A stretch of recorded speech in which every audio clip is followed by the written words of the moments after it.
6 दिन पहले शादी होती है। प्लान था यूरोप में हनीमून मनाने का। वीज़ा नहीं मिला तो सोचा स्विट्जरलैंड से ही मिनी स्विट्जरलैंड यानी पहलगाम ही हो आते हैं। लेकिन पहलगाम में उनकी गोली मारकर हत्या कर दी जाती है। पत्नी जिनकी हाथों की मेहंदी के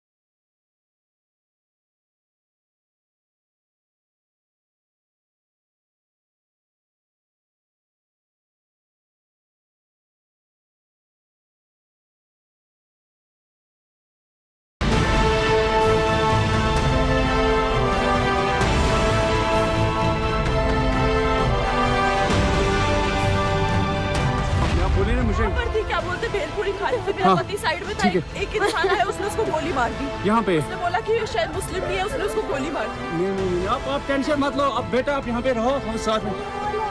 मैडम ये जो ब्रीद साहब है प्रेशर, आप टेंशन मत लो। हम बचा देगा, कोई बात नहीं भाई।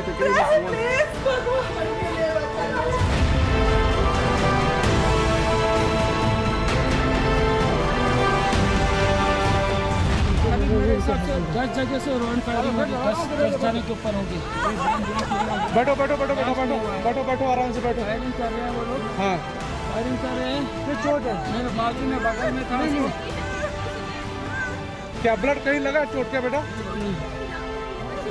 अच्छा ठीक बैठो, मैं पट्टी करता हूँ आपको।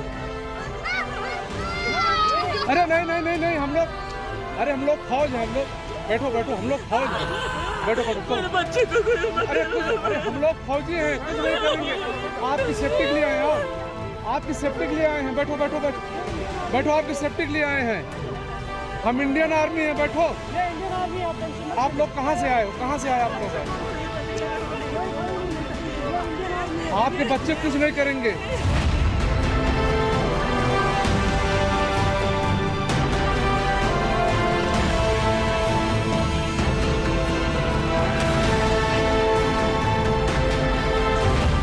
पहले शादी हुई थी, इसी पैतृक घर से ही सारे कार्यक्रम संपन्न हुए थे।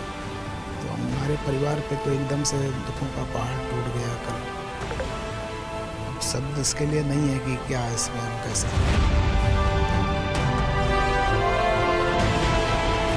और भी हमारे दिल से बयान नहीं कर सकते कितना दर्द है हमारे दिल।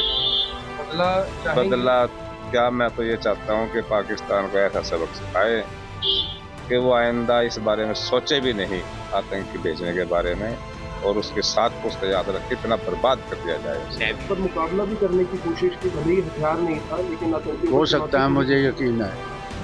क्यों वो अगर वो ऐसे गोली ना लगती तो शायद 2-4 आदमियों को तो वो ऐसे पछाड़ देता। इतनी उसमें थी शक्ति थी।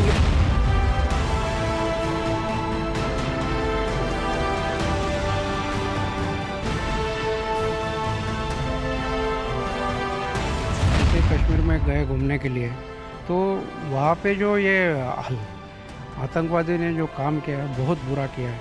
इस तरह से हमारा एक फ्रेंड गवा देना हमें बहुत बुरा लग रहा है, और मन में कई सारी सम्मिश्र भावनाएं कि क्या कर सकते हैं हम इस तरह से। घर के बाहर निकले या नहीं निकले, अगर हमें घर के बाहर निकलने के बाद सुरक्षा नहीं मिलती है तो ये हमारे लिए बहुत बुरी बात है। इसलिए कि पूरे जो घूमने वाले या टूरिस्ट हैं उनके मन में भय पैदा हो जाएगा, तो घर से बाहर नहीं निकलेंगे। तो सरकार को कड़े से कड़ा एक्शन लेना चाहिए हमारी ये भी।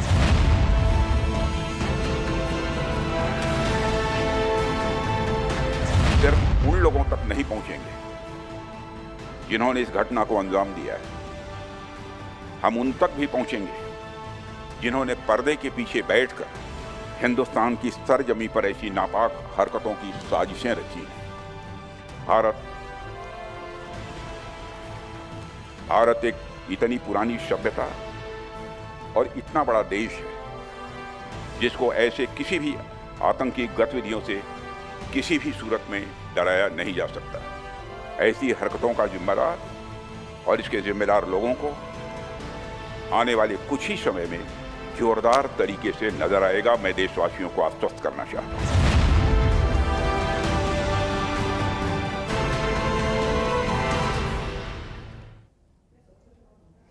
रक्षा मंत्री का यह बयान लोगों को काफ़ी ज़्यादा उम्मीदें दे रहा है कि आखिर कब तक ये कार्रवाई या फिर जवाब हम देखने को मिलेगा हमें, और इसी पर हम चर्चा करेंगे कि जवाब कैसा हो, कितना बड़ा हो कि आइंदा से दुश्मन ऐसी हरकत करने की सोचे भी नहीं। इस चर्चा में हमारे साथ भाग ले रहे हैं बीजेपी प्रवक्ता रोहन गुप्ता जी, डिफेंस और internal security expert lieutenant general Shankar Prasad ji, वरिष्ठ पत्रकार हर्षवर्धन त्रिपाठी जी, और पाकिस्तान से जुड़े हैं पाकिस्तान की पत्रकार आरजू काजमी जी। आप सही मेहमानों का बहुत बहुत स्वागत हमारे शो में, और बहुत दुख की घड़ी में हम लोग इस शो में जुड़े हुए हैं और सब कोई एकमत से इस पूरी घटना की निंदा कर रहा है पिछले 24 घंटे से। रोहन गुप्ता जी, पहला सवाल मैं आपके पास लेकर आ रहा हूँ कि जो बयान आए हैं प्रधानमंत्री का कि इसका सख्त से सख्त जवाब दिया जाएगा, रक्षा मंत्री का आपने जवाब सुना कि सिर्फ पहलगाम में हमला करने वाले नहीं, उसके पीछे के जो लोग हैं उनको भी नहीं बख्शा जाएगा। कब तक हम ये एक्शन देख सकते हैं?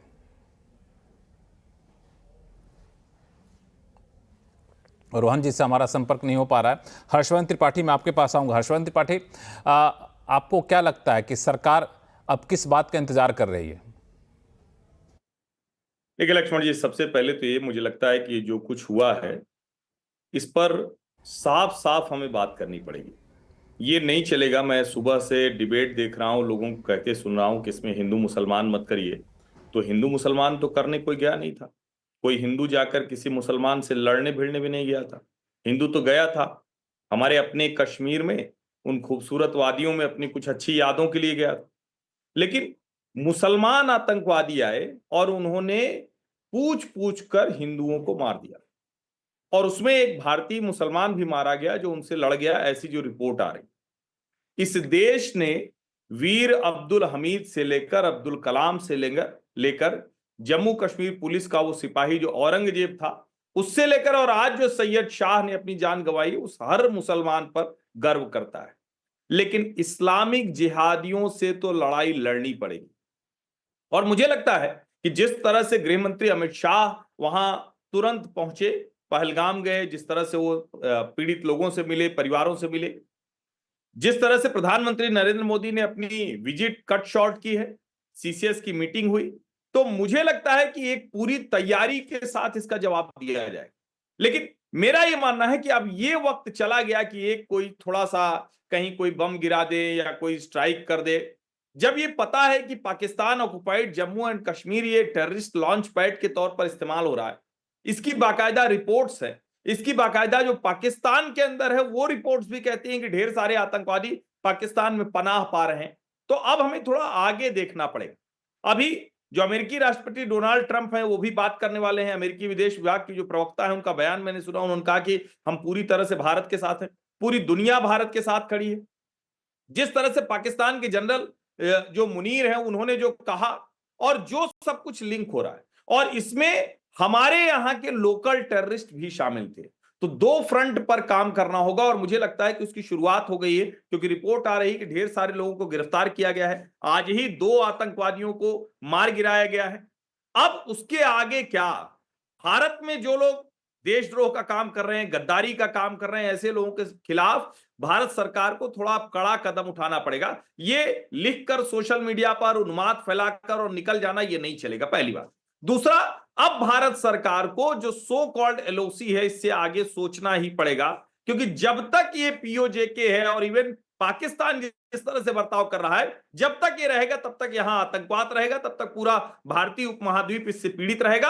अब आपको डिफेंस कॉलोनी, आर्मी कॉलोनी उस एलओसी के आसपास बसाने की तरफ बढ़ना पड़ेगा, तभी कश्मीर सिक्योर हो पाएगा। उससे पहले तो मुझे, जिसको कहते हैं कि एक घटना होगी उसका हम जवाब देंगे, फिर कुछ दिन वो शांत रहेंगे और यही करेंगे, क्योंकि इसके अलावा उनको अपना अस्तित्व बचाने के लिए कोई और रास्ता सूझता नहीं। बिल्कुल, इसके अलावा अस्तित्व बचाने के लिए और कोई रास्ता सूझता नहीं। इस पर मैं आऊँगा। हमारे साथ लेफ्टिनेंट जनरल शंकर प्रसाद साहब हैं, इनसे मैं रिएक्शन लूँगा, लेकिन इस बीच रोहन गुप्ता जी हमारे साथ जुड़ गए। रोहन जी, मैं देख रहा था सिलसिलेवार घटना कि 2016 में 8 सितंबर को उरी में हमला होता है, 19 जवान शहीद होते हैं, और ठीक 11 दिन बाद 29 दिसंबर को भारत का सर्जिकल स्ट्राइक होता है। 2019 में 14 फरवरी को पुलवामा में सीआरपीएफ कैंप पे हमला होता है, 40 जवान शहीद होते हैं और ठीक 12 दिन बाद 26 फरवरी को ऑपरेशन बालाकोट होता है और अब 22 अप्रैल को पहलगाम में हमला होता है। अगला जवाब हम कब देंगे? देखिए, मुझे लगता है कि देश की आत्मा पे वार हुआ है और जिस प्रकार से रिएक्शन आ रहे हैं पूरे कश्मीर से, ये कोई किसी धर्म के व्यक्तियों पे हमला नहीं है लक्ष्मण जी, ये पूरे कश्मीरी अवाम के ऊपर हमला है, उनकी रोजगारी पे हमला है, उनकी जो पूरी कश्मीरियत है उसके ऊपर हमला है। और ये मुझे लगता है जो आका इनके बाहर बैठे जिनके इशारों पे हुआ, ये उनके लिए भी बहुत बड़ा सरप्राइज का मामला होगा कि जिस प्रकार से आउटरीच पूरे कश्मीर से और पूरे देश में है, मुझे नहीं लगता है कि ये एक वन ऑफ द इवेंट होगा लक्ष्मण जी। अब मुझे लगता है कि फुल एंड फाइनल हिसाब करने का समय आ गया है। हम लोग अब रिएक्ट नहीं करेंगे। ये जब मुझे लगता है कि पाकिस्तान ने एक जो हद पार कर दी है, जो जिस प्रकार से कश्मीर में शांति छाई हुई थी, जिस प्रकार से लोगों को रोजगारी मिल रही थी, शांति अमन चैन का माहौल था, और जिस प्रकार से पाकिस्तान का आंतरिक हाल है और जिस प्रकार से उनके जनरल का एक बयान बीच में आया था, मैं वो सारी चीजों को जोड़ के देखता हूं तो ये जो उन्होंने हरकत की है, मुझे लगता है कि इसका अब मुंह तोड़ जवाब देने की बात नहीं है, फुल एंड फाइनल हिसाब करने की बात है। जिस प्रकार से भारत सरकार, राजनाथ सिंह जी का स्टेटमेंट देखिए, अमित शाह जी का स्टेटमेंट देखिए या मोदी जी का, मुझे लगता है कि ये सरकार बातें करने में नहीं मानती। एक strong action, strict action, result bound, time bound manner में होगा और पूरे देश की जब अपेक्षा इस सरकार के साथ में है, मैं भी एक नागरिक हूं, हम सबकी अपेक्षा सरकार के साथ में, अभी तक सारी अपेक्षाओं पे सरकार खरी उतरी है, इसमें भी खरी उतरेगी मुझे विश्वास है। और मुझे लगता है पूरे देश के दिल पे वार हुआ है, वो हिंदू हो, मुसलमान हो, किसी भी प्रकार से आतंकवादी हमको डिवाइड करने का जो प्रयास करेंगे उसका मुंह तोड़ जवाब देश की आवाम ने दिया है। और देश के सारे मुसलमान भाई बहन भी ये देख रहे होंगे, सब भी दिल से परेशान है। ये समय है इन सबको मुंह तोड़ जवाब देने का कि देश में हिंदू मुसलमान की बातें होंगी, हमारे देश के अंदर होगी, पर जब देश की बात होती है तब सारे भारतीय एक हैं, हम सब भारतवासी हैं। और इसका मुंह तोड़ जवाब जब भारतवासी के ऊपर हमला हुआ है तो उसका मुंह तोड़ जवाब भी भारतवासी ही देगा। लेफ्टिनेंट जनरल शंकर प्रसाद साहब, ये जवाब क्या होना चाहिए? आपने बड़ा अच्छा सवाल पूछा, ये जवाब क्या होना चाहिए। देखिए, जवाब तो होगा, जवाब कितना गंभीर होगा ये देखने वाली बात है। मेरी समझ से ये आ रहा है कि जिस प्रकार से कैबिनेट कमेटी ऑफ सिक्योरिटी की मीटिंग हुई है, जिस प्रकार से रक्षा मंत्री की मीटिंग हुई है, जिस प्रकार से होम मिनिस्ट्री की कश्मीर में मीटिंग हुई है, इससे साफ जाहिर होता है कि अब भारत सरकार मल्टी डायरेक्शनल अटैक करेगी पाकिस्तान के ऊपर। यानी कि उसको मिलिट्री एक्शन होगा, उसका इकोनॉमिक एक्शन होगा, उसका डिप्लोमेटिक एक्शन होगा, उसका पॉलिटिकल एक्शन होगा। हर एक चीज़ को अलग अलग चंद शब्दों में समझाता हूँ। मिलिट्री एक्शन वहाँ होगा जहाँ से आतंकवाद की तैयारी होती है। उसका लीडर कहाँ है? उसका लीडर रावलाकोट में है, वहाँ पर एक्टिविटी होगी। उसको कौन मास्टरमाइंड कर रहा है? उसका मास्टरमाइंड लश्कर तैयबा कर रहा है, वहां पर अटैक होगा। और इसको सबकी साजिश, सबकी तजवीज कौन बनाता है? आईएसआई पाकिस्तान की आर्मी बनाती है। और पाकिस्तान की आर्मी किसके नीचे काम करती है? एक चीफ ऑफ आर्मी स्टाफ जो कि खुद जिहादी कंफर्म हो चुके हैं। वो एक इस्लामिक सेमिनरी में पढ़े हुए हैं, उनके पिताजी एक मौलवी थे एक मॉस्क के अंदर, वो तो खुद जिहादी है। तो ये पूरा जो लाइन है, chief of army staff, ISI, लश्कर तैयबा, रावलाकोट और जहाँ ट्रेनिंग कैंप्स हैं, ये 4-5 जो टारगेट्स हैं, इनको निगरानी में रख के कुछ ना कुछ हरकत होगी। दूसरी बड़ी बात, इन्होंने हमारी इकोनॉमी को अटैक किया है। कश्मीर की इकोनॉमी कहाँ से कहाँ जा रही थी, 9% ऑफ जीडीपी हो गई थी, वो सब बर्बाद करने की कोशिश की है। तो अब इस पर एक इकोनॉमिक वॉर भी होगा। इकोनॉमिक वॉर के कई एक तरीके हैं। पहला तरीका तो ये है कि FATF, financial action task force, जो पेरिस में काम करती है, जहां पर ये ग्रे लिस्ट में थे पाकिस्तान वाले, शायद निकल गए हैं, अब उनको दोबारा ब्लैक लिस्ट में लाना है। ये पूरे विश्व के जो लीडर्स हैं वो हमारे साथ हैं, चाहे रशिया हो, चाहे अमेरिका हो, चाहे सऊदी अरेबिया हो, जापान हो, सब हमको सपोर्ट करेंगे कि पाकिस्तान को अब दोबारा FATF की ब्लैक लिस्ट में डाला जाए। आपको पहले से मालूम है कि पाकिस्तान की इकोनॉमी वैसे ही एक भिखमंगी हो रही है। अगर इसको दोबारा FATF में ब्लैक में डाल दिया तो इनका बुरा हाल हो जाएगा। तीसरी बात पॉलिटिकल है। देखिए, पाकिस्तान के अंदर आपको समझना चाहिए, मैं बड़े संक्षिप्त में बता रहा हूँ, बड़ी शॉर्ट फॉर्म में बता रहा हूँ, वैसे तो हर एक चीज़ में डिटेल बात हो सकती है। पॉलिटिकल में क्या है? आप आगे देख भी रहे हैं आऊंगा, कि इस पर डिटेल में आऊंगा आगे भी। एक आर्मी चीफ है, एक मिनट बता दूं, इसको समाप्त कर दूं अगर तुम्हें मौका दें तो। हाँ, एक हाँ, आर्मी चीफ है, हाँ, बिल्कुल, एक बिल्कुल, उनकी पॉलिटिकल गवर्नमेंट है। तो इन दोनों में इन दोनों, हेलो सुन रहे हैं आप क्या? इन हाँ, दोनों में सुन रहा हूं, आपकी आवाज आ रही है, बोलिए। पाकिस्तान को चलाता है? तो हाँ, तो पाकिस्तान के अंदर एक पॉलिटिकल डिस्पेंसेशन है, एक मिलिट्री डिस्पेंसेशन है। बात किसकी चलती है? आज मैंने बयान सुना पाकिस्तान के रक्षा मंत्री का, उन्होंने कहा हमको तो पता नहीं है क्या हुआ, ये तो हमारे यहाँ से कोई हुक्म गया नहीं, ये तो इंडिया में हुआ होगा। उनको पता ही नहीं है, उनको कौन बताएगा? उनको पाकिस्तान आर्मी का चीफ तो नहीं बताता, तो पाकिस्तान आर्मी का चीफ तो वही करता है जो उसको करना होता है। तो पाकिस्तान के अंदर आर्मी की अहमियत दिन पे दिन कुछ कम होने की आशंका हो रही थी। तो पाकिस्तान के आर्मी चीफ ने आज दिखा दिया कि हम यहाँ के बादशाह हैं, हम इस देश को चलाते हैं, हम इंडिया की पॉलिसी खुद बनाते हैं। पाकिस्तान जो है कहता है, क्लियर आर्मी चीफ कहता है ये कश्मीर इनकी गर्दन है, हम इसको पकड़ के रखेंगे। तो इन सब चीज़ों को अगर आप देखें, पॉलिटिकल देखें, डिप्लोमेटिक देखें, इकोनॉमिक देखें और मिलिट्री देखें, मैं समझता हूं कि हमारी सरकार एक बड़ी मैच्योर सरकार है जो बड़ी कंसिडर्ड व्यू देगी। सीसीएस में डिस्कस हो रहा है, ये हरकत आज कल और परसों में नहीं होने वाली है, ये हरकत में समय लगेगा, ये बड़ी सोच विचार से होगी। और जब भी इस किस्म की हरकत में समय लगेगा तो हमें ये भी सोचना पड़ता है कि इसका रिटर्न क्या होगा। इसका देखिए, हम जब भी कोई एक्शन करते हैं हमें यह भी सोचना पड़ता है कि इसका एनिमी क्या रिएक्शन होगा।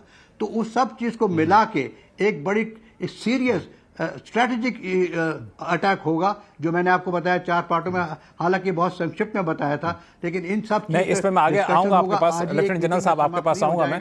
हमारे साथ एक पाकिस्तान से भी नेता जुड़े हैं, पीएमएलएन के नेता हैं इरशाद अहमद खान साहब। इरशाद अहमद खान साहब, आपका स्वागत है हमारे शो में। इस घटना के बाद क्या कोई शक सुबह रह गया है कि इस घटना में पाकिस्तान का हाथ नहीं है? मैं 2 आपको फैक्ट रखता हूं और मैं चाहूंगा कि उस फैक्ट का आप स्वीकार करें या फिर फैक्ट के साथ खंडन करें। आपके जनरल आसिम मुनीर साहब कुछ ही दिन पहले धमकी देते हैं, एक इंटरव्यू में सरेआम बोलते हैं कि कश्मीर में हमले होंगे और तेज होंगे। पीओके में शनिवार को एक सभा होती है जहां पर लश्कर तैयबा के अबू मूसा साहब साफ तौर से कहते हैं कि गोलियों की बौछार से हम तुम्हारी गर्दनों को भी काटेंगे। तो इस तरह के बयान के बाद अब इस तरह का हमला होना, कोई शक तो नहीं है कि पाकिस्तान का इसमें हाथ था? पाकिस्तान का राजनेता भले ही साथ में ना हो, लेकिन पाकिस्तानी आर्मी इसके साथ हो। बहुत शुक्रिया जी। मैं ख्वाहिश करूंगा कि जैसे आपने अपने पैनलिस्ट को सुना, मुझे भी सुनेंगे बड़े गौर से और एहतराम। बिल्कुल सुनेंगे। पहली बात तो यह है कि हमें बहुत अफसोस है जो लोग यहाँ, जिनके साथ हमला हुआ और जो लोग वफात पा गए। बहुत अफसोस की बात है। मुझे एक अफसोस और भी हो रहा है कि आपके लोग, आपका हिंदुस्तान, आपके पैनलिस्ट, आपके चैनल्स, बजाय उनकी मरहम रखने के, उनके दुखों पे मरहम रखने के, जो लोग यहाँ हमले में मरे हैं उनके दुखों को मरहम रखने की बजाय आप ख्वाहिश ये कर रहे हैं कि पाकिस्तान से जंगों मजीद लोग मरे। आप क्या समझते हैं पाकिस्तान को? पाकिस्तान इतना आसान है कि आप उस पर हमला कर देंगे और आपके पैनलिस्ट मुसलसल आप लोग चीख चिल्लाट कर रहे हैं कि पाकिस्तान पे हमला कर दो। भाई, आप उनको आजाद कर दो जिस मुल्क में आपने कब्जा किया हुआ है। जो लोग आपसे अपना बदला ले रहे हैं, अपने आबाओ अजदाद को मारने का, अपने लोगों को मारने का, पाकिस्तान पे इल्जाम मत लगाइए आप हर बात का। मैं ये देखता हूँ मुसलसल 78 साल से आप यही राग अलाप रहे हैं कि पाकिस्तान ने ये कर दिया, पाकिस्तान की ISI ने हमला कर दिया। आप मुझे ये बताइए कि कौन सा आपके पास जादू की छड़ी है कि आपके मुल्क में कोई भी मसला होता है, कोई भी दहशतगर्दी होती है, विद इन फ्यू मिनट आप पाकिस्तान पे इल्जाम लगाते हैं कि पाकिस्तान की ISI ने कर दिया, पाकिस्तान के लोगों ने कर दिया। ये आपके पास कुछ जादू की छड़ी अगर ऐसी है तो खुदारा फिर उन दहशतगर्दों को पकड़ लिया करें एडवांस। जितना एडवांस आप पाकिस्तान पे इल्जाम लगाने में एडवांस चलते हैं, जितना शोर होगा करते हैं, जितना चैनल्स पे पाकिस्तान को बदनाम करने की कोशिश करते हैं, जब आपके पास जादू की छड़ी है, उस छड़ी से दहशतगर्दों का पता कीजिए, उनको मारिए, उनको खत्म कीजिए। आप अगर मुझे चैनल्स पे अपने देखते हैं हिंदुस्तान के, मैं पिछले जब से मेरे बलूचिस्तान में हमला हुआ, मैं चीख चिल्लाट करके आप लोगों के चैनल्स पे बोलता हूं कि आओ मिलके मुल्क से, खित्ते से दहशतगर्दी का खात्मा करें, आओ मिलकर के इसकी आबियारी करें, आओ इस पे मुल्क, इस खित्ते में खुशबुएं फैलाएं, फूल लगाएं। मैं लेकिन माफी आप चाहूंगा, लोग- बीच में आपको रोकता हूं। मैं आपको बोलने से रोक नहीं रहा हूं, मैं फिर आपको बोलने का मौका दूंगा, लेकिन आपकी बातों को थोड़ा सा मैं एक जवाब दे दूं। आपने कहा कि कौन सी जादू की छड़ी है जो आप सीधे समझ जाते हैं कि आईएसआई का हाथ है, पाकिस्तान का हाथ है। तो सीधी तौर पे जब लश्कर तैयबा का प्रॉक्सी संगठन टीआरएफ इसकी जिम्मेदारी लेता है, मैं आपके पास आऊँगा, आप ही के पास आ रहा हूँ, टीआरएफ इसकी जिम्मेदारी लेता है कि जी हाँ हमने ये हमला किया, टीआरएफ के दहशतगर्द पाकिस्तान में बैठे हैं, इसमें कोई दो राय नहीं है, आपके आर्मी चीफ वहाँ पे इस तरह के बयान देते हैं, उसके बाद ये हमला होता है, तो फिर इसमें दूध का दूध पानी का पानी है, फिर इसमें कौन सा इंटेलिजेंस, कौन सा इसमें रॉकेट साइंस लगाना है? तो साफ है सब कुछ। जब आपके पास जादू की छड़ी है और आपकी इंटेलिजेंस, आपकी राह जो कि पूरी दुनिया में लोगों को मरवाती है, वो आपके कश्मीर जिस पे आपने कब्जा किया हुआ, कश्मीरियों के कश्मीर में क्यों नहीं पकड़ते दहशतगर्दों को? क्यों मारो? आपको किसने रोका है? पाकिस्तान ने रोका है। आप ये बताइए मुझे, कितनी दूर है पाकिस्तान की सरहद, वहां से जहां ये हमला हुआ है, 4 घंटे 5 घंटे का सफर करके दहशतगर्द आपके वहां घुसे हैं और हमला करके वापस भाग गए हैं। आपकी एजेंसियां कहां सोई हुई होती हैं? आप कौन लोग हैं सिवाय पाकिस्तान पे इल्जाम लगाने के? लोगों की हिफाजत करें भाई, अपने मुल्क की हिफाजत करें, कश्मीरियों को आजाद करें, उस कश्मीर को जहां मुसलसल 78 साल से आप लगता है इरशाद अहमद खान साहब, आपने इस घटना के बाद कश्मीर में जिस तरह की प्रतिक्रिया हुई है आपने देखा नहीं है खान साहब? जिस मैं आपको बोलने दूंगा मैं, लेकिन आप जो बोल रहे हैं, आपने लगता है कि आपने वो देखी नहीं जिस तरह की प्रतिक्रिया हुई पूरे के पूरे कश्मीर, पूरे पहलगाम में। उस कल रात में कैंडल मार्च निकाला गया, पूरे कश्मीर में वहाँ पे विरोध किया गया, वहाँ पे पहली बार ऐसा मस्जिद से घोषणा की गई कि इस तरह के हम भर्त्सना करते हैं। इससे ज्यादा एकजुटता आपको कश्मीरियत में कहां दिखेगी? लेकिन बाहर से दहशतगर्द आएंगे तो उनको तो हम उन दहशतगर्द को पकड़े, लॉन्चिंग पैड पे हम क्यों नहीं हमला करेंगे? वही कर रहे हैं। मैं आपके पास आऊंगा खान साहब आपके पास आऊंगा। हमारे साथ एक मेहमान और जुड़ गए हैं साथ में, उनसे देखें आप एक लफ्ज और बोलने दें मुझे पूरा बोलने दें, मुझे ठीक है, बोलिए। मैं ये कहना चाहता हूं, बोलिए। ऐसे लगता है जैसे प्री प्लान था। 78 साल से कश्मीरी मर रहे हैं, 5 कश्मीरियों की शहादतें हो रही हैं, रोज लोग वहां मरते हैं। कभी आपका अमित शाह गए ना, मोदी जी गए ना, इतनी चहल पहल हुई जितनी ये लगता ही है कि अमेरिकन प्रेसिडेंट आ रहे हैं, वाइस प्रेसिडेंट, उनका इस्तकबाल करने के लिए आप इस इंसानों को मार रहे हैं ताकि वो उनको आप दिखा सकें कि देखिए कश्मीर में क्या हो रहा है।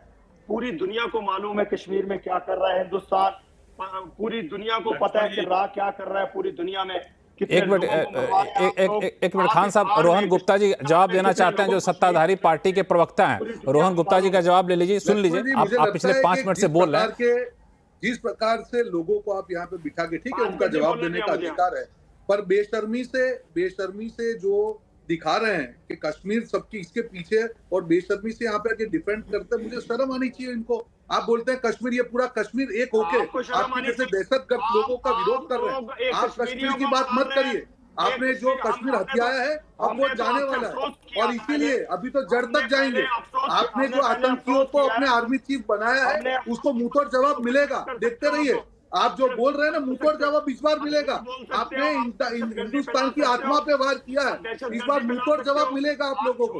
बेशर्मी मत करिए, इंसानियत की बात है, ये मत छोड़ दीजिए बदला।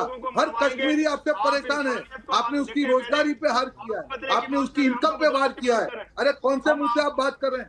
बेशर्मी बंद करिए, पूरा वर्ल्ड आपको देख रहा है। अब मालूम चलेगा पाकिस्तान। ऐसा करते हैं, खान साहब आपके पास दोबारा आऊंगा मैं। खान साहब आपके पास आऊंगा। हमारे साथ नेशनल कॉन्फ्रेंस के प्रवक्ता इफरा जान साहब जुड़ गई हैं। इफरा जान साहब, आपने डिबेट सुना। एक सवाल ये उठता है कि जब कश्मीर में को मुख्य धारा में लाने की इतनी सारी कोशिशें हो गई, यहाँ पे टूरिस्ट वहाँ पे 2 करोड़ 2.25 करोड़ तक उनकी संख्या पहुँच गई, 1000 करोड़ से ज़्यादा का निवेश हो गया, इतने 1000 करोड़ से ज़्यादा का इंफ्रास्ट्रक्चर बन रहा है, उसके बावजूद वहाँ पे दहशतगर्द रुकने का नाम नहीं ले रहा है।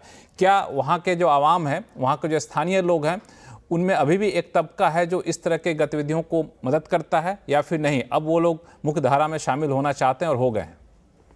जी, पहली बात देखिए, ये अब की बात और पुरानी बात नहीं है। जम्मू और कश्मीर के लोग जो हैं वो प्राइमरीली बाकी हर स्टेट की तरह पीस लविंग लोग हैं, और बिल्कुल जैसे आप भारतीय हैं वैसे बाकी वो लोग भी भारतीय हैं। तो ये कहना कि अब कुछ हुआ है ना, अगर आप 370 हटने की बात कर रहे हैं या 370 हटने को अगर आप हम एक टर्निंग पॉइंट ले रहे हैं, तो फिर हम देख रहे हैं कि उसके बावजूद ये हो रहा है। लेकिन आज देखिए लक्ष्मण साहब, आज जो है पॉलिटिक्स करने का दिन नहीं है। As a National Conference spokesperson मुझे बड़ा मजा आएगा बीजेपी से सवाल करने में, उनको कहने में कि 10 साल से आपकी सरकार है, सिक्योरिटी फेलियर है, जो कि ये है। लेकिन आज का दिन है, आज हम सबको अपने पॉलिटिकल डिफरेंसेस, पॉलिटिकल डिवाइड्स को साइड पे रख के, लिंग्विस्टिक डिवाइड्स को साथ में साइड पे रख के सामने आके इसका मुकाबला करना है, इससे लड़ना है और उसके खिलाफ खड़ा होना है। इसलिए आज मैं कोई पॉलिटिकल बात नहीं करने वाली हूं। आपका दूसरा सवाल है कि क्या जम्मू और कश्मीर के लोग जो हैं इसका साथ देते हैं। जो ये 4 लोग हैं, अगर आप पुलिस की अपनी इंटेलिजेंस, जम्मू और कश्मीर पुलिस की इंटेलिजेंस रिपोर्ट देखेंगे, वो साफ साफ तौर पे कहती है कि इसमें 3 टेररिस्ट इन्वॉल्व है और तीनों फॉरेन टेररिस्ट हैं, इसमें एक भी कश्मीरी इन्वॉल्व नहीं है। अगर आपको एक कश्मीरी की तुलना किसी के साथ करनी है, तो आज अगर आप जम्मू और कश्मीर आए होंगे, आपने देखा होगा लाखों दुकानें हमारी बंद थी। ऐसी दुकानें बंद थी कि मैंने ऐसा हड़ताल मुझे नहीं लगता अपनी पूरी जिंदगी में देखा है। वो जो लाखों कश्मीरी लोग हैं जिन्होंने अपनी दुकानें बंद रखी, शायद बहुतों के पास खाना भी नहीं होगा, उसके बावजूद नुकसान सहा, वो लोग कश्मीरियत को डिफाइन करते हैं, वो एक आम कश्मीरी को डिफाइन करते हैं, वो लाखों लोग। आज अगर आपने ट्विटर खोला होगा, फेसबुक खोला होगा, आपने देखा होगा हजारों कश्मीरी जो हैं, कश्मीरी मुसलमान, मेरे जैसे, आप जैसे लोग, वो मैसेजेस डाल रहे हैं कि अगर कोई टूरिस्ट है जिनके पास रहने के लिए जगह ना हो, पैसे ना हो, हम लोग जो हैं, आप हमारे घरों में आके रह सकते हैं। हमने अपनी मस्जिदों के दरवाजे खोले हैं और यहाँ तक कि हमारे गुरुद्वारे जो हैं, गुरुद्वारा कमिटीज भी सामने आई है, उन्होंने भी अपने दरवाजे खोले हैं। वो कश्मीरियों को डिफाइन करता है, वो लाखों हजारों लोग, ना कि ये 3 फॉरेन टेररिस्ट जो 3 फॉरेनर हैं। ये कश्मीरी नहीं है। कश्मीरी वो आदिल साहब है। मुझे नहीं पता आपने वो न्यूज चलाई मरने वालों में से, जबकि मैक्सिमम लोग हमारे हिंदू भाई बहन थे जिनको मारा गया, उनमें से एक आदिल हमारा लोकल कश्मीरी मुसलमान भी था। वो कैसे मरा? वो जब इन टेररिस्ट ने इन पे हमला करने की कोशिश की, आदिल जो एक पोनी वाला था, उसने इन लोगों से गन छीनने की, मिलिटेंट से, टेररिस्ट से गन छीनने की कोशिश की और उसने इन लोगों को बचाने की कोशिश की, कश्मीरी मुसलमान ने, और उसमें उसको गोली मारी गई। वो एक कश्मीरी मुसलमान है, उससे आप हमारी तुलना कीजिए। वो हम लोगों को डिफाइन करते हैं। आज लाखों की तादाद में, मुझे नहीं पता आपने कवर किया होगा, जरूर आपके चैनल ने कवर किया होगा, हजारों की तादाद में प्रोटेस्ट मार्चेस हुए। उसमें मैं खुद एक प्रोटेस्ट मार्च मैंने एक लीड किया, मैं भी एक प्रोटेस्ट मार्च में थी। घंटाघर में प्रोटेस्ट मार्च हुए। कोई गली ऐसी नहीं, कोचा ऐसा नहीं जिस कोचे में, गली में हजारों की तादाद में लोग बाहर निकल के नहीं आए, जहां उन्होंने कड़े से कड़े अल्फाज में जो है इसकी मजम्मत की। वो कश्मीरी हैं।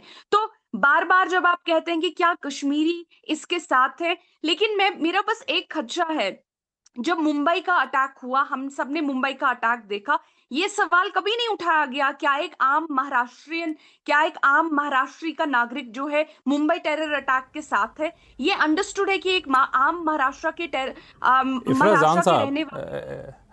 इफराजान साहब, मैं थोड़ा सा बीच में आपको रोकूंगा। ये सवाल इसलिए उठाया जा रहा है क्योंकि जब आतंकी हमला कर रहे थे, टूरिस्ट को मार रहे थे, तो बार बार उनका धर्म पूछ रहे थे, उनसे पूछ रहे थे कलमा आता है कि नहीं आता है, दूसरे तरीके से पहचान कर रहे थे, और जैसे सुनिश्चित हो जाता था कि वो मुस्लिम नहीं हैं तो उनकी गोली मारकर हत्या कर दी जाती थी। चलिए, यहाँ तो एक बात मान लिया कि इन आतंकवादियों को मुस्लिम से सपोर्ट चाहिए था, शायद इस वजह से मुस्लिम के नाम पर आतंक फैला रहे थे। लेकिन रॉबर्ट वाड्रा जब ये बयान देते हैं कि देश में हिंदू मुस्लिम हो रहा है, इससे मुसलमान असहज महसूस कर रहे हैं और यही कारण है कि पहचान पूछकर आतंकी घटनाएं हो रही हैं।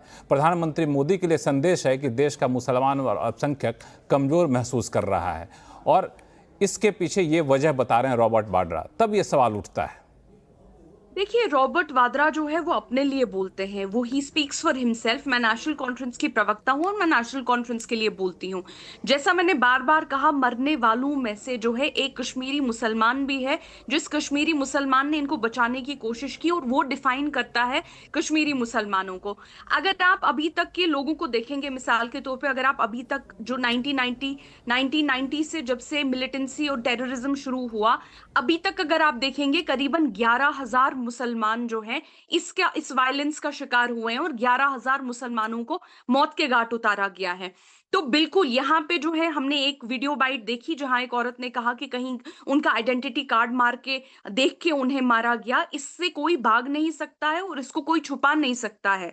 ये बिल्कुल ऐसा हुआ है, लेकिन इसके जो विक्टिम्स हैं वो मुसलमान भी ओवरऑल रहे हैं 1990s से और हिंदू भी रहे हैं। और इसीलिए मैं बार बार आपसे कह रही हूं कि हमारा जो जवाब होना चाहिए वो भी यूनाइटेड होना चाहिए, वो डिवाइडेड जवाब नहीं होना चाहिए।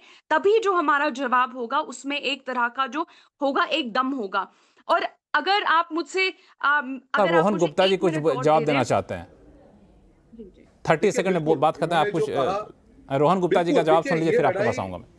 लक्ष्मण जी, ये बिल्कुल बात सही है कि ये लड़ाई जो है, और कोई कश्मीरी पे सवाल उठाने का अधिकार ही नहीं है, कोई मजहब की नहीं। और ये हर कश्मीरी ने आज प्रूव कर दिया, जो दुख पूरे कश्मीर में था, उनको मालूम था कि ये कोई हिंदुओं पे हमला नहीं था, ये कश्मीरियत पे हमला था, ये हर कश्मीरी की रोजगारी पे हमला था, ये हर कश्मीरी की इज्जत पे हमला था, और सारे लोग इसमें साथ में।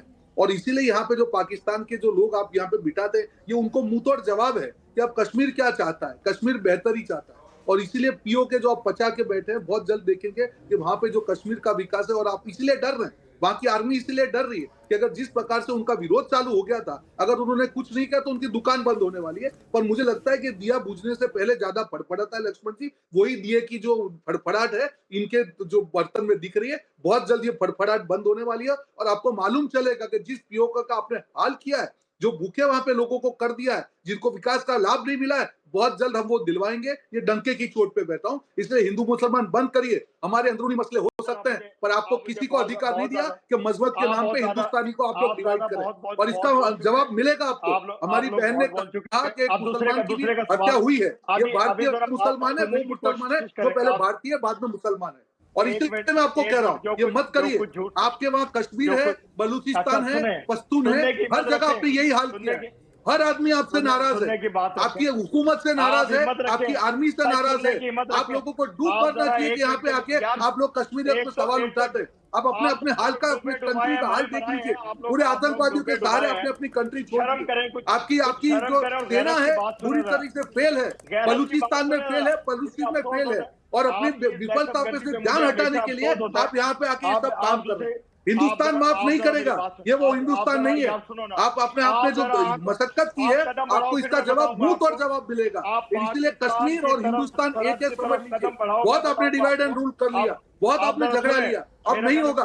कश्मीरी ने देख लिया है कि शांति का क्या फायदा है, इरशाद साहब कुछ क्या मिला है, और आप उस कश्मीरी इरशाद साहब कुछ कहना चाहते हैं, संक्षिप्त में बात करके फिर मैं हर्षवर्धन जी के पास जाऊंगा।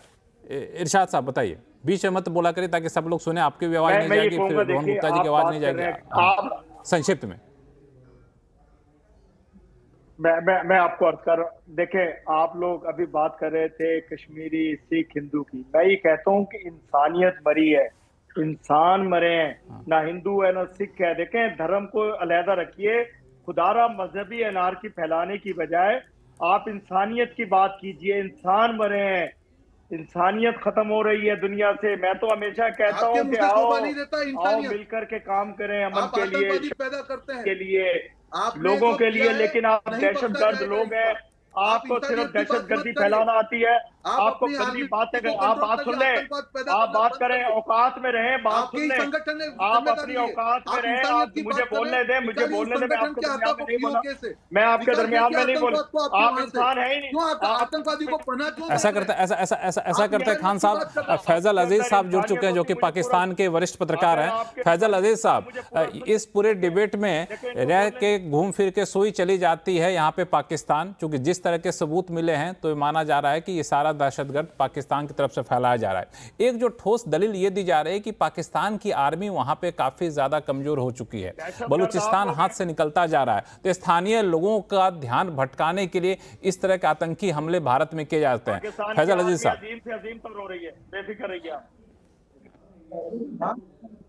पहले मैं आपसे ये रिक्वेस्ट करूंगा कि मुझे बात मुकम्मल करने का मौका दिया जाए, ठीक है? देखिए, जिस मुकाम पे ये वाकया पेश आया है, लाइन ऑफ कंट्रोल से वो 400 से 350 से 400 किलोमीटर दूर है, ठीक है? अगर आपके इन तमाम जो इल्जामात हैं इनको हम सच मान भी लेते हैं, तो फिर तो ये बहुत बड़ा सिक्योरिटी फेलियर है भारतीय सिक्योरिटी एजेंसीज की तरफ से कि आप लोगों की नाक के नीचे इतना बड़ा एक एक्ट हो गया और हम उसको आप रोकने में नाकाम हैं। ठीक है, एक चीज तो ये है। और दूसरी चीज ये है कि अभी भी हम कॉन्फ्लिक्ट पे बात करने के बजाय देखें, जो असल जो लोग हैं जिन्होंने ये अमल किया है वो तो खुश हो रहे होंगे, क्योंकि इस वक्त हम लोग जाती आपस में एक दूसरे पर कीचड़ उछाल रहे हैं कि यार ये एक्ट जो है पाकिस्तान की तरफ से हो। देखिए, असल जो भी मुलजिम है इस सारे मामले में, ये दहशतगर्दी का एक ऐसा वाकया है जो दुनिया की किसी भी संगठन पर हो, हम खुले दिल से मजम्मत करते हैं कि इस तरह का वाकया पेश हरगिज नहीं आना चाहिए। अभी भारत में ये वाकया जो पेश आया है, फैजल अजीज साहब, दरअसल आपका नेटवर्क में कुछ प्रॉब्लम है, ऑडियो आपका ठीक नहीं आ रहा है, फिर से आपके पास आऊँगा। लेकिन जहाँ तक मैं आपकी बात सुना, आप कह रहे हैं कि आपका सिक्योरिटी फेलियर है। तो एक कहावत है हम लोगों के यहाँ, बड़ा आपके इधर भी एक कहावत होगी कि चोर के लिए ताला मायने नहीं रखता है। सिक्योरिटी ठीक है, हम बहुत टाइट कर देंगे, सामने वाला दहशतगर्द फैलाने के लिए तो कोई ना कोई मौका, कोई ना कोई अवसर यहाँ पे तलाश लेगा, और ये होता है। सिक्योरिटी था तभी हम लोग अब तक इतने ठोस तरीके से अपने आवाम को बचा के रखे हुए हैं। लेकिन ये एक सवाल तो उठेगा यहाँ पे। हमारे साथ लेफ्टिनेंट जनरल शंकर प्रसाद साहब हैं। शंकर प्रसाद साहब, पाकिस्तान के लोगों की बात तो आपने सुन ली, वो तो स्वीकार करने को तैयार ही नहीं कि हम लोग यहाँ पर हैं, कहते हैं कि हम लोग साथ मिलकर लड़ेंगे। क्या ये लोग ऐसे लोग हैं जिनसे हम लोग इस तरह का भरोसा रखें, संबंध बनाए कि साथ मिलकर चलें और साथ मिलकर इसका हल निकालें? ये तो इनके आर्मी चीफ से पूछिए ना। इनके आर्मी चीफ क्या कहते हैं कि भारत और पाकिस्तान का रिलीजन अलग है, हमारे दुश्मन है, यही लफ्ज कहे ना उन्होंने। तो ये क्या बताएंगे? उनके तो पाकिस्तान के आर्मी के चीफ की सोच यही है, तो पाकिस्तान की पूरी सोच यही है। कुछ पॉलिटिकल लीडर्स हैं जो चाहते हैं कि नेबरहुड में कुछ उनकी तरक्की हो, अपने नेबर के संग कुछ अच्छा रिलेशन बनाए, लेकिन उनकी पाकिस्तान आर्मी तो सुनती नहीं है, वो तो आतंकवाद की जड़ पर खड़ी है। इनके तो जो राष्ट्रपति थे ज़ियाउल हक, उन्होंने आतंकवाद शुरू किया, हर एक आर्मी चीफ उसको बढ़ोतरी देता चला जा रहा है, और इस समय जो आर्मी चीफ आए वो तो बिल्कुल ही कट्टर हैं। तो मैं समझता हूं कि हमें इस चीज से कोई उम्मीद रखने की अब उम्मीद नहीं रही है।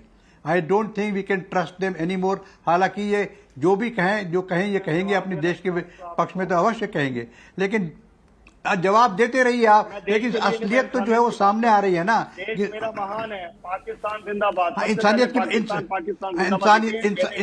की बात कौन नहीं कर रहा? चीफ ने ऐसा कुछ इंसानियत की बात तो सब कर रहे हैं। मैं आप नहीं कर रहे, आप लोग सिवाय इल्जाम लगाने के, आप दहशतगर्दी करने के, आप पाकिस्तान में हमला करने के अलावा कोई बात आपने की है?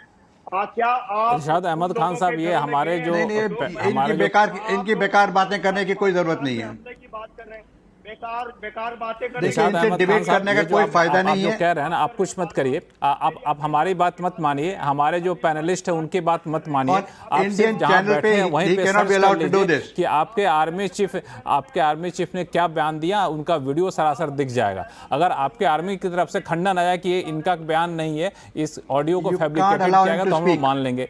आप तो खुद जो है वहाँ पे बोल कर सकते हैं। खैर, हर्षवंत त्रिपाठी जी, एक जो मुद्दा उठा अभी चर्चा के दौरान, हमारे कई गेस्ट ने कहा भी कि इसको हिंदू मुसलमान के तौर पर ना देखा जाए, लेकिन जिस तरीके से आतंकवाद ने अपनी घटनाओं को अंजाम दिया वहाँ पे, तो इसको एक हिंदू मुसलमान का रंग देने की कोशिश तो उन लोगों ने ज़रूर की है। क्या वजह रही होगी, आपका क्या मानना है? नहीं, मुझे लगता है अब आँख मूंद के हम लोग बैठ जाएं तो कोई बात ही नहीं है। बेईमानी कर रहे हैं सब जो कह रहे हैं। अरे हिंदू मुसलमान कौन कह रहा है? लेकिन इस्लामिक जिहादी ही थे ना, वो आतंकवादी मुसलमान ही थे, या उसमें कोई हिंदू थे या कोई और थे? और मारने जिनको मारा है वो सब हिंदू ही थे ना। और मुझे लगता है एक तो लक्ष्मण जी, ये बहुत ही बदतमीज किस्म के व्यक्ति हैं जिनको आपने बैठाया हुआ है, बीच में बोलते हैं, और इनके बीच में कोई तो वैसे बड़े वरिष्ठ नेता हैं, इरशाद अहमद खान साहब हैं, लीडर है PMLN के। कोई भी बोलना शुरू करता है जरूर बोलते हैं। ये आदत इनकी बुरी है, इसी बोलने के चक्कर में अपने पाकिस्तान को नहीं संभाल पा रहे हैं। आदत बुरी नहीं है, मैं झूठ बोलने से रोकता हूँ, झूठे की जुबान पकड़ता हूँ, मैं गलत नहीं बोलने नहीं देता। बना हुआ मुल्क है, और मैं फिर कह रहा हूँ पाकिस्तान का बहुत दिन तक अस्तित्व तो नहीं रहने वाला है। आप ही लोग उसको खत्म कर देंगे। अलग अलग हिस्सों में खत्म होने के कगार पर आप पहुंच गए। आपने हर संभव कोशिश की, आप तो जो कोशिश करते रहे उसका खामियाजा आपको ही भुगतना पड़ा है। और अब आप कह रहे हैं कि हम खुद आतंकवाद का शिकार हो गए। आपके नेता, आपके प्रधानमंत्री इमरान खान ने 40-50 हजार आतंकवादियों की बात कर दी थी। जो कश्मीर आपने कब्जा करके रखा है, जो आज नहीं तो कल आपके हाथ से जाना ही जाना है, उसको आपने टेररिस्ट लॉन्च पैड बना दिया है। वहां के मुसलमानों का बुरा हाल कर दिया है। बलूचिस्तान में आप क्या कर रहे हैं वो सबको दिख रहा है। अभी अभी जाफर एक्सप्रेस थी, क्या हाल हुआ आपको पता है। आपके जो स्टॉक एक्सचेंज है, आपकी जो इकोनॉमी है, आप भिखारी हो गए, कटोरा लेकर घूम रहे हैं और बातें बड़ी बड़ी करते रहते हैं। इसके अलावा आपके पास कोई जरिया नहीं दिखता है कि आप भारत में आतंकवाद फैलाने की कोशिश करें। उसका भी हम जवाब दे देंगे, आप निश्चिंत रहिए, उसका भी जवाब दे देंगे। लेकिन फिर मैं कह रहा हूं, आप उस पर बैठे हुए हैं जिसको टाइम बॉम्ब कहा जाता है। आप खुद ध्वस्त होने वाले। भारत तो अपने आप को संभाल लेगा और बहुत अच्छे से संभाल लेगा। अभी आपको समझ में आ गया था हमने जब किया था। हमारी सिक्योरिटी में लैब्स अगर आपको दिख रहा है तो उसका जवाब आपको मिल जाएगा। अनचेक्ड नहीं जाने वाला है ये, इसको तय मान लीजिए। आप जिस गलतफहमी के शिकार हैं वो आपकी गलतफहमी बहुत जल्द भारत की सेना दूर कर देगी और दूर करती रही है। आप अपनी औकात पर हैं, लेकिन इस तरह की आतंकवादी घटना करके भारत में हिंदुओं को, मुसलमानों को, सबको मरवा कर आप ये सोचते हैं कि कुछ कर लेंगे। लेकिन जो है 1 साल से ज्यादा आपका कोई आतंकवादी अब जिंदा नहीं है। वो चला जाता, ऊपर निकल लेता, उसको हमारी सेनाएं, हमारी जम्मू कश्मीर पुलिस निपटा देती। दोबारा ये बात मत बोलिए, शाम को मरे हुए। तो मैं कह रहा हूं दोबारा ये बात मत बोलिए। ये जो आप ऐसा करते हैं कि आप दोनों को यही मैं रोकता हूं, छोटे से ब्रेक पे जाता हूं। ब्रेक से लौटूंगा तो इरफा जान साहब और रोहन गुप्ता जी, आप दोनों से ज़रूर पूछूंगा कि आखिर इस घटना से हमें क्या सीखना चाहिए और 370 हटने के बाद जो मुख्य धारा में लाने की कोशिश की जा रही थी, क्या उसमें कोई कमी रह गई है या फिर उसमें और तेज़ी लानी होगी। और साथ में साथ हमारे साथ लेफ्टिनेंट जनरल साहब हैं, उनसे पूछेंगे कि अगर त्वरित कार्रवाई करनी हो तो कितना सही होगा इस वक्त बालाकोट जैसा कोई अटैक करना है यहाँ पे। इन सारे सवालों का जवाब लेंगे। लौटते हैं छोटे से ब्रेक के बाद, कहीं जाइएगा नहीं।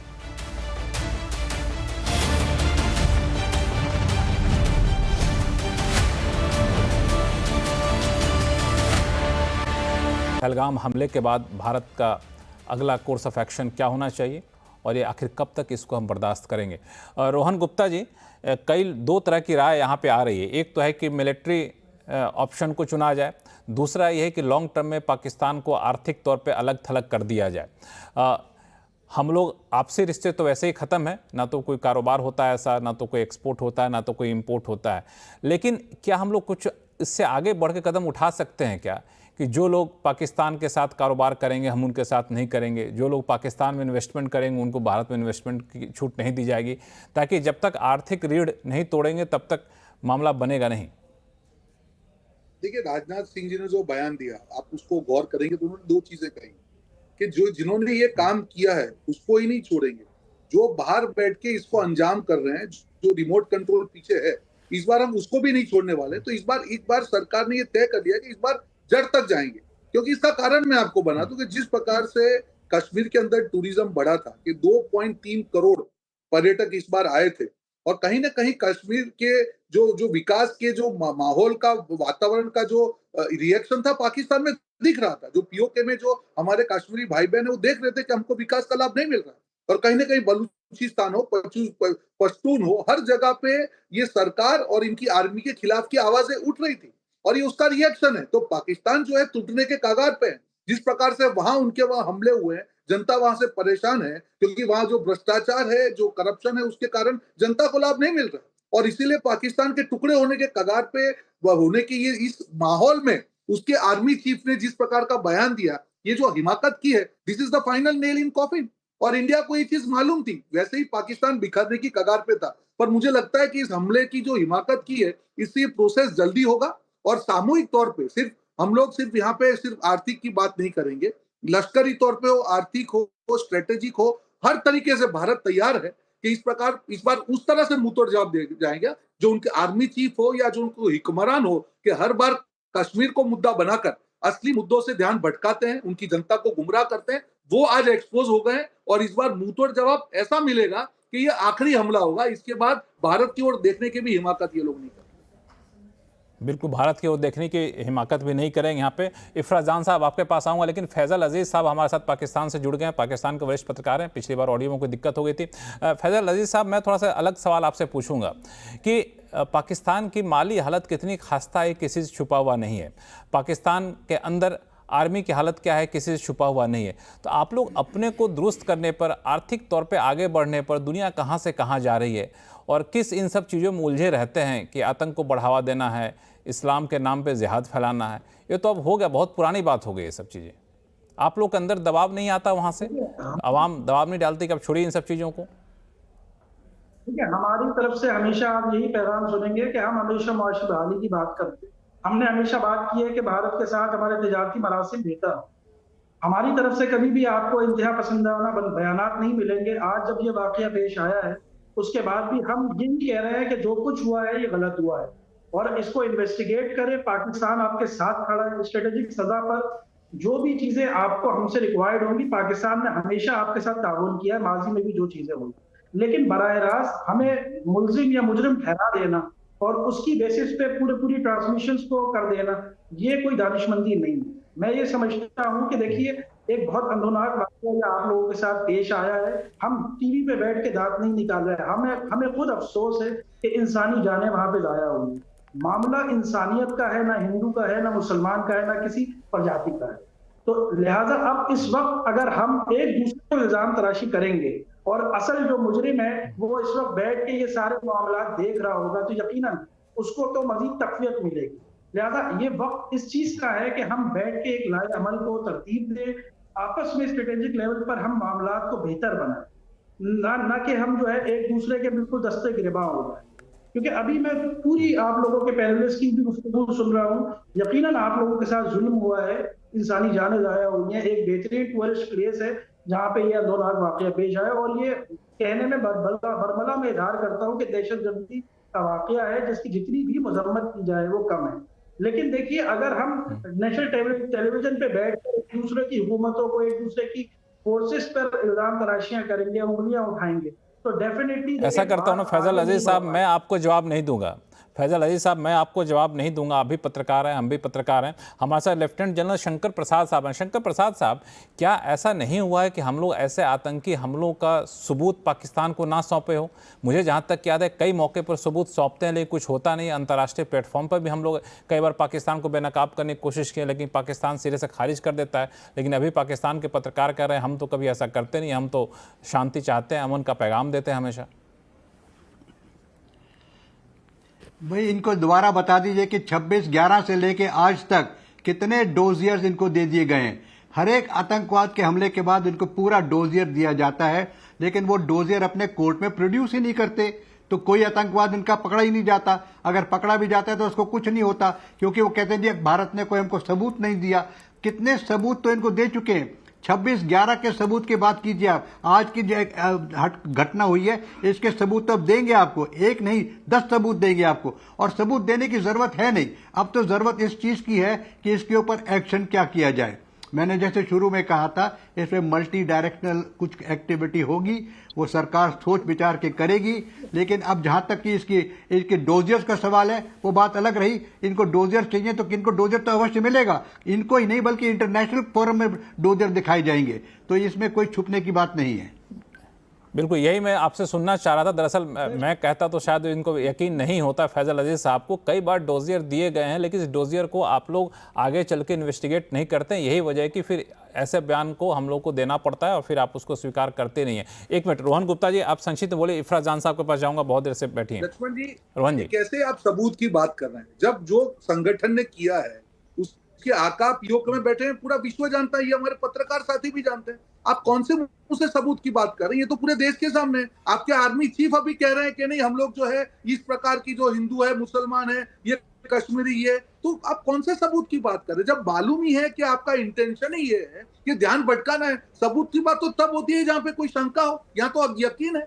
क्या आपके जो पीओके का आप उपयोग नहीं होने दे रहे आतंकवाद फैलाने के लिए? ये क्या वहां का संगठन ने इसका जिम्मेदारी नहीं ली है? कौन से मुंह से आप बात कर रहे हैं? और आप ये समझ रहे हैं कि हिंदू मुसलमान करके देश को हमको डिवाइड करेंगे? नहीं कर पाएंगे। जो कश्मीर से आवाज निकली है, आप लोगों की आंख खोलने वाली और कान खोलने वाली चीजें हैं कि कश्मीर बदल चुका है, कश्मीर समझ चुका है कि विकास के लाभ कैसे रहते हैं। ये कश्मीर वो कश्मीर नहीं है कि आप इमोशनल करके धर्म के नाम पे लोगों को बेवकूफ बनाए। और बिल्कुल इसीलिए फैजल अजीज हालात साहब, बदले हुए हैं। पत्रकार का एक काम भी है कि सरकार की आंखें खोली, सरकार को सही फीडबैक दे। आप इस पैनल पे हैं, आप देखिए, आप अपने कलम की ताकत को दिखाइए। इफराज जान साहब, मैं आपके पास बहुत रसाना चाह रहा था। मेरे मन में एक सवाल ये है कि इस घटना के बाद फिर से एक बार सवाल उठता है कि हम लोग अपने स्तर पर, सरकार के स्तर पर वहाँ क्या कुछ ऐसा करें कि इस तरह की घटनाएं ना हो। स्थानीय स्तर पर किसी भी तरह का कोई समर्थन मिला हो तो समर्थन ना मिले, और जो एकजुटता अभी पिछले 24 घंटे में कश्मीर में दिखने को मिली है, वो एकजुटता एक नए लेवल पे जाए। देखिए, उसके लिए हम नेशनल कॉन्फ्रेंस जो है, हमारी बात इस बात में बहुत टाइम से क्लियर है कि जब आप लोकल इंटेलिजेंस जो होती है, टेररिज्म से जो ये लड़ाई लड़ी जाएगी, ये तब तक लड़ाई कामयाब नहीं हो सकती जब तक आप लोकल पुलिस को, लोकल एडमिनिस्ट्रेशन को साथ में ना लेके चलें। हमने बार बार कहा था कि जब इलेक्शन हुए थे, इमीडिएटली हमने कहा था कि लोगों ने लाखों की तादाद में निकल के वोट दिया है, इनको इनका स्टेटहुड वापस दिया जाना चाहिए, और लोगों को कम से कम जम्मू और कश्मीर की आवाम को ये मैसेज वापस जाना चाहिए कि अगर उन्होंने दिल्ली की तरफ एक कदम उठाया है तो दिल्ली भी वापस उनकी तरफ एक कदम उठाए। कम से कम एक कलेक्टिव सेंस जो है उनको मिलना चाहिए कि उन्होंने अगर आज डेमोक्रेसी, गन्स छोड़े, पत्थर छोड़े, सब कुछ छोड़ा, डेमोक्रेसी में, हमारे देश के तिरंगे में, हमारे देश के कॉन्स्टिट्यूशन में, हमारे देश के इलेक्टोरल प्रोसेस में इतना बढ़ चढ़ के हिस्सा लिया, उसका कम से कम जो है उनको एक मुआवजा मिलना चाहिए था। लेकिन अनफॉर्चुनेटली हमने देखा कि बीजेपी ने ऐसा नहीं किया। लेकिन जैसा मैंने बार बार कहा, आज का दिन जो है वो बीजेपी एनसी वर्सेस बीजेपी के लिए नहीं है। मैं आज कोई पॉलिटिकल बिकरिंग यहाँ पे नहीं करूंगी। जो नेशनल कॉन्फ्रेंस की सरकार है, इस वक्त हम एक सिविलियन गवर्नमेंट है। मैं आपको बस 2 मिनट में जी मैं ये बोलना चाहती हूँ कि हम क्या कर रहे हैं। जो ही हमें पता चला कि ऐसा अटैक हुआ है, हमारे जो honourable chief minister Omar Abdullah साहब है, इमीडिएटली वो हमारे देश के ऑनरेबल गृह मंत्री जो है अमित शाह साहब, उनके साथ उन्होंने एक मीटिंग की श्रीनगर में, उनको रिसीव किया, एक प्रॉपर सिक्योरिटी ब्रीफिंग उनको दी। हमारी कैबिनेट मिनिस्टर फॉर हेल्थ जो है, उन्होंने अपना सारा काम छोड़ के वो हॉस्पिटल चली गई, इंश्योरिंग की बेस्ट फैसिलिटीज जो है उन यात्रियों को दी जाए जो इंजर्ड हैं, और ताकि वो इमीडिएटली रिकवर कर पाए। हमारे जो लोकल एमएलएज हैं, हमारे लोकल एमएलएज अपने घरों में नहीं सोए हैं, हमारे लोकल एमएलएज इस वक्त अस्पतालों में हैं, जहां पे वो टूरिस्ट हैं जो इंजर्ड, कुछ टूरिस्ट हैं, वहां पे हमारे लोकल एमएलएज इस वक्त बैठे हुए हैं। हमारी पॉलिटिकल पार्टी जो है उसने एक ऑल पार्टी मीटिंग कल बुलाई है। नेशनल हाईवे जो है, चूंकि वो बंद हो गया था रामबन लैंडस्लाइड कुछ वक्त पहले, वो इमीडिएटली लोगों ने खोल दिया है वन साइड ट्रैफिक के लिए, ताकि अगर कोई टूरिस्ट जो है वापस जाना चाहे वो वापस जा सकता है। हमारी जो हमारी टूरिज्म कॉर्पोरेशन है, उसने इमीडिएटली इस टाइम हेल्पलाइन नंबर्स जारी किए हैं पूरे जम्मू और कश्मीर के लिए, ताकि कोई भी टूरिस्ट जो परेशान हो, कुछ भी तकलीफ हो, वो इमीडिएटली टूरिस्ट हेल्पलाइन को कॉल कर सकता है। वो हमने एक इमरजेंसी हेल्पलाइन सेटअप कर दिया है। और इसमें इफराज साहब, खबर ये भी आ रही थी कि कई सारे स्थानीय युवाओं को पुलिस ने पूछताछ के लिए हिरासत में लिया है। जब इस तरह की खबरें आती है तो थोड़ा सा मन हिल जाता है कि आखिर स्थानीय युवा भी इसमें शामिल थे क्या, उनका कोई संपर्क था क्या? दहशतगर्द उतनी दूर से आते हैं, इतनी बड़ी तादाद में आते हैं और वहाँ रहे होंगे, जाहिर पे रात बिताए होंगे कम से कम, तो कुछ ना कुछ स्थानीय लोगों का यहाँ पे सहयोग मिला होगा। जी देखिए, जब आप स्थानीय, मैं इसका जवाब देना चाहती हूँ, ये एक बहुत सेंसिटिव बात है, इसलिए मुझे बात अपनी कंप्लीट करने का मौका दिया जाए। जब मैंने बार बार कहा, जब मुंबई अटैक हुए, तब महाराष्ट्र में भी लोकल लोगों से पूछताछ हुई होगी कि कहाँ से आए, कहाँ बैठे, किधर खाना खाया, किधर चाय पी। तो इसका ये मतलब नहीं है कि महाराष्ट्र की आवाम जो थी मुंबई के टेरर अटैक्स के साथ थी। जब दिल्ली में पार्लियामेंट का हमला हुआ, उस वक्त भी लोकल लोगों से पूछताछ की गई, जब दिल्ली में पार्लियामेंट का बहुत बड़ा हमला हुआ। लेकिन आप भी शायद दिल्ली में हैं, इसका ये मतलब नहीं है कि आप भी कहीं ना कहीं इन्वॉल्व थे, या जो दिल्ली के वासी थे, जनरली दिल्ली की जो पॉपुलेशन थी, वो ओवरऑल उनका एक कंट्रीब्यूशन था। हमने देखा है हमारे देश में बहुत सारे इस तरह के अटैक्स हुए हैं। ये कहना कि पार्लियामेंट में अटैक हुआ है तो दिल्ली की लोकल पॉपुलेशन। रोहन जी कुछ जवाब देना चाहते हैं, रोहन जी का जवाब ले लेते हैं, फिर समय रहा तो आपके पास आऊंगा। एक रोहन जी, देखिए, हमारी बहन ने काफी डिबेट में कहा कि नहीं, हालांकि आज बिकरिंग का समय नहीं, पर फिर भी बीच बीच में अपने मुद्दे रखे। तो मैं एक छोटी चीज कहना चाहूंगा, उन्होंने भाजपा पे सवाल उठाया, ये 370 जो हटाने का ही लाभ आज कश्मीर को मिल रहा है, ये आपको समझना होगा कि जब हाथ में से पत्थर चले गए और रोजगार मिला, पूरे कश्मीर को उसको फायदा हुआ। और आज जो कश्मीरी, इसीलिए कश्मीरी रो क्यों रहा है, उनको मालूम है कि जो पहली बार विकास का लाभ मिला, कि हम रोजगार था, हर घर में खुशहाली थी, एक विकास की तौर पे आगे बढ़ रहे थे, और आज जहाँ पे रोजगारी आ गई थी और वहां पे जो ये हरकत की है, उसके हरकत के कारण हिंदू भाइयों की हत्या तो बिल्कुल हुई है और उनकी रोजगारी की भी हत्या हुई है, और इसीलिए दुख पूरे कश्मीर में है। तो मुझे नहीं लगता है कि जब आप बोलते हैं कि बिकरिंग नहीं करेंगे तो उसको फिर स्पिरिट में उसको फॉलो करिए। मुझे नहीं लगता है कि आज का ये दिन है कि मैं भी ये चीज बोलूं, पर जब भी आप डिबेट करें, शायद मैं आपके साथ दूसरी डिबेट में हूं, पर ये चीजें नहीं आनी चाहिए कि हम पॉलिटिकल बात करें। आज का दिन है मिलकर, और कश्मीरी पे सवाल उठाने का किसी का अधिकार नहीं है। हम सब मिलके इस चीजों को हमको हटाना है, हराना है। और यहाँ पे जो लोग बैठे हुए हैं, जो लोग पूरी तरह से हार चुके हैं, बर्बाद हो चुके हैं, बेकार हो चुके हैं, उनके पास कोई रोजगार नहीं है, कटोरा मांग के घूम रहे हैं, आज उनकी जो हिमाकत हुई है कहीं ना कहीं उसका अंत करने का समय है। मुझे नहीं लगता है लक्ष्मण जी के एज ए भारतीय होने के नाते कभी भी फ्यूचर में हम इस प्रकार की डिबेट में हिस्सा लें कि जहां पे हम रिएक्शन कर रहे हैं। अब एक्शन का टाइम है और इस प्रकार के एक्शन का टाइम है। रोहन जी, मेरे पास शो का समय खत्म हो रहा है। मैं 10 सेकंड में हर्षवर्धन जी से एक जवाब ले लूं। हर्षवर्धन जी, अभी इस वक्त आपके मन में क्या चल रहा है? काश सरकार ऐसा कर दी होती तो। संक्षिप्त में, समय खत्म हो चुका। हर्षवर्धन जी, आप म्यूट पे हैं। इफरा जान ने जो कहा है उसका जवाब मैं देना चाहूं, क्योंकि दर्शक रह जाएगा सुनने से। बार बार इफरा जान ने कहा मुंबई पे हमला हुआ, दिल्ली पे हमला हुआ, तो क्या वहां के लोग आतंकवादी हो गए, आतंकवादियों के साथ खड़े हो गए? हर कश्मीरी को कोई आतंकवादी नहीं कहता है। लेकिन इफरा जान ने कहा कि कश्मीरियों ने बंदूक छोड़ दी, पत्थर छोड़ दिया, तो कुछ उनको मिलना चाहिए। देश के किसी हिस्से का नौजवान ये नहीं कहता। ये सिर्फ कश्मीरी है जो आतंकवाद की तरफ गया था, वही लौटा है, उसको अपना जीवन सुधारना है, उसके लिए किसी से मुआवजा। शर्मनाक बात कर दी इफरा जान ने। हर चीज चूंकि समय कम हो चुका है, समय खत्म हो चुका है। इफरा जान साहब से मैं जवाब लेता, लेकिन समय नहीं है, माफ़ी चाहूँगा, आपका जवाब नहीं ले पा रहा हूँ। लेकिन ये बहस काफ़ी संगीन है, इस पर हम लोग आगे भी चर्चा करेंगे। आप सही मेहमानों से दोबारा बात करने का मौका मैं आप लोगों से लूँगा, लेकिन फिलहाल आवाज़ अड्डा में इतना ही। आप सही मेहमान हमारे साथ जुड़े, आप सभी का बहुत बहुत धन्यवाद। देखते रहिए CNBC आवाज़। नमस्कार।